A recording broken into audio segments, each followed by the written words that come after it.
My town has a 10K race in May. And for years now, when I get the flyer in the mail in January, I think to myself, I'm really going to train and run it this year. And every year, May sneaks up to find me unprepared for the race. You see, in the 4 months between the time when I got the flyer to the time when the race was, I lost my vision and my resolve to run. I never finished the thing I set out to do because I didn't keep my eye on the prize.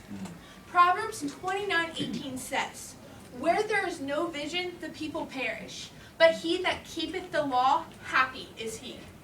When you first get saved, you start out excited because as you open your life up to God's direction, you begin to catch the amazing plan that he has for you. Many times, as you encounter opposition and hardship, that glorious vision begins to fade and give way to the harsh reality of life. You start to wonder if that joy and drive you had was just a passing emotion and feel stuck in a murky place with no finish line in sight. Romans 5:3 says, "We can rejoice too when we run into problems and trials, for we know that they help us develop endurance." And Hebrews 12:1 says, "Let us run with endurance the race that God has set before us." I believe that in order to live a full life, you need to finish the work that God once began inside of you by living out his vision for you. 3 things that I have found to be necessary to do this are: number 1, accountability; number 2, inspiration; and number 3, obedience.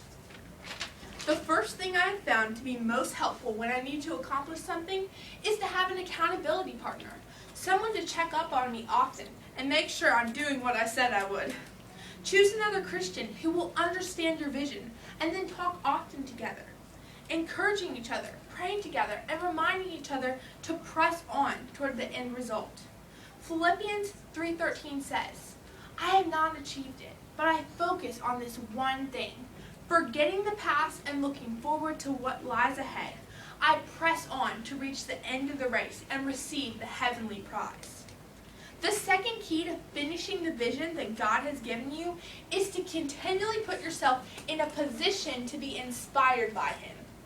Inspiration from God can be found everywhere if you are only willing to look. Read about the ordinary people in the Bible who were used by God in extraordinary ways. Worship daily and pray for God to fill you up with his Spirit. Isaiah 40:31 offers encouragement. "But those who hope in the Lord will renew their strength. They will soar on wings like eagles. They will run and not grow weary. They will walk and not be faint." When we place our trust and hope in God, we will never be disappointed because he is always faithful to renew and inspire us.